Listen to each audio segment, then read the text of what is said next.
રાજકોટ શહેરના કોઠારિયા ચોકડી પાસે આવેલા રામનગરમાં ઉત્તમ સોફા નામના જે કારખાનાનું જે ગોડાઉન છે તેમાં અત્યારે આગ લાગવાનો જે બનાવ છે તે પ્રકાશમાં આવ્યો છે।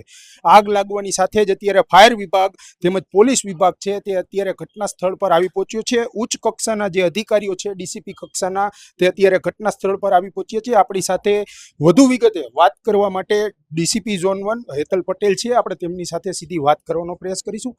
સાહેબ, અત્યારે એક આગ લાગવાનો જે બનાવ છે તે પ્રકાશમાં આવ્યો છે, કયા કારણોસર આગ લાગી હતી? પ્રાથમિક તબક્કે એવું કહી શકાય કે શોર્ટ સર્કિટથી આ આગ લાગી હશે। આ ઉત્તમ સોફાનું કારખાનું છે, એટલે સોફાનું જે મટીરિયલ છે બનતું હોય, જે રેઝિન છે કે રેક્ઝિન છે, કંઈ પણ એ હાઈલી ઇન્ફ્લેમેબલ મટીરિયલ હોય છે।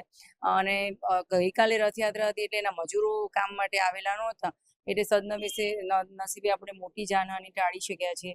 પરંતુ ફાયર બ્રિગેડ જે રેસ્ક્યુ ઓપરેશન કર્યું એમાં એક જવાન જે પાછળ વોશરૂમમાં ગયેલા હતા એ 30 વર્ષના ચેતન સેલડિયા જે છે એમને વધુ સારવાર અર્થે આપણે સિવિલમાં એમને રિફર કરેલા હતા અને સિવિલમાં હમણાં એમને મરણ ગયેલા સખેદ જાહેર કરેલા છે।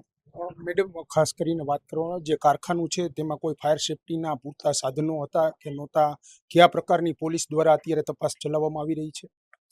હાલમાં FSLનો સંપર્ક કરવામાં આવ્યો છે, એટલે જે એક્સપર્ટ ટીમ છે એ આવી અને અમને આગનું કારણ જે છે ઓફિશિયલી ડિક્લેર કરશે। અને એને આગ બુઝાવવાના સેફટી જે ઉપકરણો એમને લગાવવા જોઈએ એ હતા કે નહોતા એ પણ અત્યારે આગળ હમણાં તાજી લાગેલી છે, એટલે એની તપાસ પણ ચાલુ છે। પ્રાથમિક જે માહિતી સામે આવી છે, શાના કારણે અત્યારે જે આગ લાગી હતી અને આશે કહી શકાય કે જે આ એક વ્યક્તિનું મોત થયું છે? હા, પ્રાથમિક તબક્કે એવું કહી શકાય કે શોર્ટ સર્કિટના લીધે આ આગ લાગી હશે।